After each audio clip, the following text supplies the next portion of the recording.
Welcome to Ryan's Running Reviews in partnership with Roadrunner Sports, and today we are taking a look at the completely redesigned Brooks Glycerin 21 Stealth Fit Edition, and we're also going to compare it to the Ghost 15. Let's run with it. Before we get started, I do want to say that these shoes were provided to me by Roadrunner Sports. However, no one had a chance to preview this video, and this file synopsis is my own. I'd also like to say please leave a like on the video and consider subscribing. Here we go. If you're not familiar with Brooks running shoes, the Glycerin is one of their thickest options. Great for runners that want a lot of cushioning underfoot for those longer runs, or for people that are just on their feet all day long. Now, the Glycerin 21 comes in 4 different versions, so I'll do my best to explain them. Now, the shoe I have in my hand is the Glycerin 21 Stealth Fit, which means the upper is going to be a knit material and slightly more snug. The midsole is exactly the same as the Glycerin 21 original, which has a more traditional engineered mesh upper. And then for the final 2 versions, we have essentially just the stability editions of the Glycerin in both the original and the Stealth Fit. Now, they add the term GTS at the end, so Glycerin 21 GTS, and that GTS stands for Go To Support. And all of that means, and this pretty much goes for most other Brooks running shoes, especially the stability ones, means they add a guide rail on the medial and lateral side to keep you going in the correct direction. So the midsole will look quite similar, but we'll have some walls of foam towards the back part of the shoe to give you support if you happen to need it. But with all that being said, today we're taking a look at the Glycerin 21 Stealth Fit, again with that knit upper, and that features the same exact midsole as the original Glycerin 21. Now, I'm also going to bring in the Ghost 15, which is kind of like the smaller sibling compared to the Glycerin. So the Glycerin is just a thicker version of the Ghost, and yes, there's some key changes, which I will talk about, but the Ghost is their classic, traditional, neutral daily trainer with a moderate level of cushioning, while the Glycerin has a max level or ultra max level of cushioning. All these running shoes just keep on getting thicker and thicker. Now, if you're someone who likes the Ghost but wants a stability shoe, it gets a little bit tricky with the naming here. Unlike the Glycerin, which is just Glycerin and then Glycerin GTS, the stability version of the Ghost is the Ghost. However, the stability version is going to be the Adrenaline GTS. So a little bit of a different naming convention.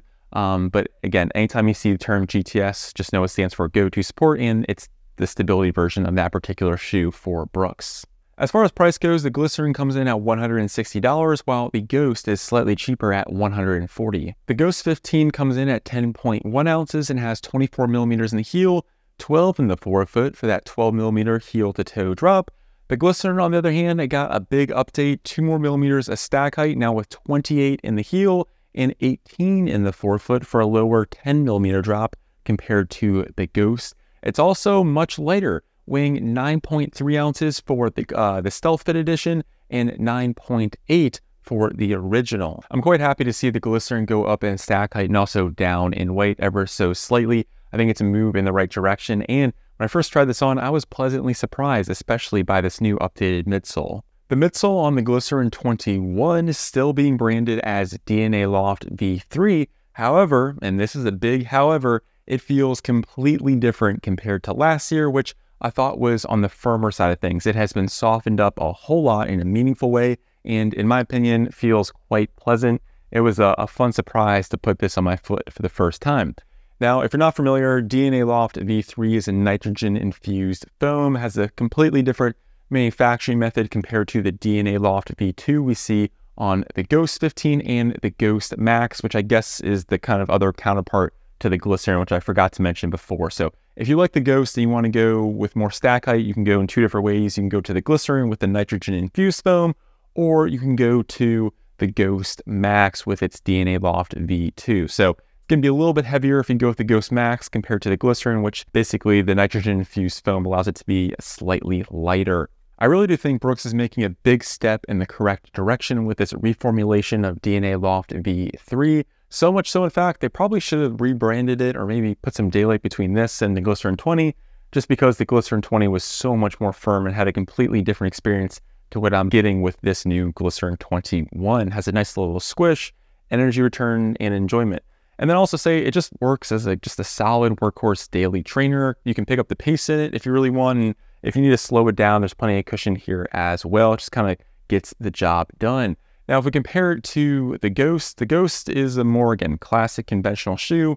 It's going to be firmer, a lot less compression, a little bit more ground feel, and it's also heavier compared to the Glycerin, which is another big thing too. We get 2 more millimeters of stack height but then also it comes down in weight. So you kind of get the best of both worlds, and it really does feel quite light on foot, especially for a Brooks running shoe. Now, again, the Ghost, classic feel. I think it does a good job of handling a little bit of everything, but has a much more moderate level of cushioning, which may be what some runners are looking for. But for me, I just found the Glycerin to be so much more enjoyable, and I really do think Brooks has a winner here in a big way with this updated version of DNA Loft V3. I also thought that the rocker geometry was more aggressive compared to prior versions and more aggressive compared to the Ghost. And we also have an updated heel geometry with a little bit more of a curve or bevel to it. So if you heel strike or walk, you definitely will notice that as well. And moving on to the upper, we'll set the Ghost off to the side for now, just because this is the Stealth Fit edition, which has a completely different feel compared to the classic engineered mesh version, which I do not have yet. Now, because this is the Stealth Fit version, I've said this before on previous Brooks Stealth Fit shoes, just fits a little bit snug and the toe box is a little bit pointed. Hopefully that'll be different when we try the more classic upper.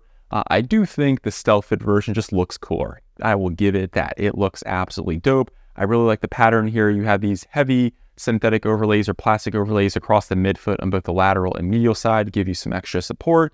And the breathability for being a knit shoe wasn't half bad. It's not amazing. I'd probably give it an average rating with these large ventilation zones in the toe box and kind of off to the side as well. The tongue is very elastic and quite stretchy, so it's fairly easy to get your foot in and out of this shoe.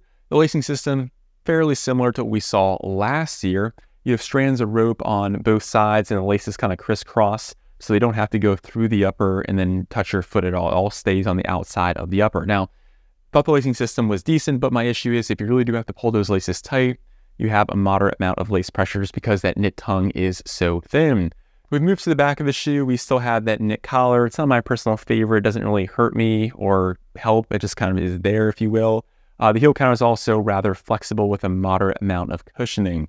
Now, as far as the lockdown goes, I thought it fit true to size. Again, on the more snug side of things, the length was fine, but the lockdown was okay. Typically with these Brooks knit uppers, I do prefer going with the more traditional engineered mesh upper. While I haven't tried the more traditional or the classic original Glycerin 20, I do expect I'll probably like that a bit more just because the lockdown here, just with the elastic materials and the more flexible heel counter, wasn't perfect. It was fine, but I do have a feeling I'll probably prefer the more just traditional engineered mesh upper when that finally comes out. Moving on to the outsole, the big takeaway here is it's an updated compound. They're calling it Road Track, so it's a mix of rubber and recycled silica. It's supposed to help the longevity, but for me, it felt kind of like just a classic Brooks outsole. You do have some moderate flex screws through the forefoot. They connected one of the flex screws to try to stiffen things up a bit.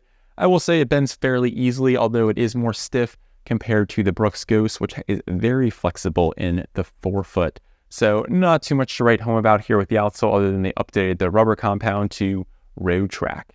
Overall, I was incredibly surprised here by the Glycerin 21. I think it makes some massive and meaningful updates to the Glycerin 20, and I'll go as far as to say this might be one of Brooks' best shoes, and I'll pick this all day, every day, compared to the Ghost. It's lighter, it's more enjoyable, has a little bit more energy return to it, and a slightly more aggressive rocker as well.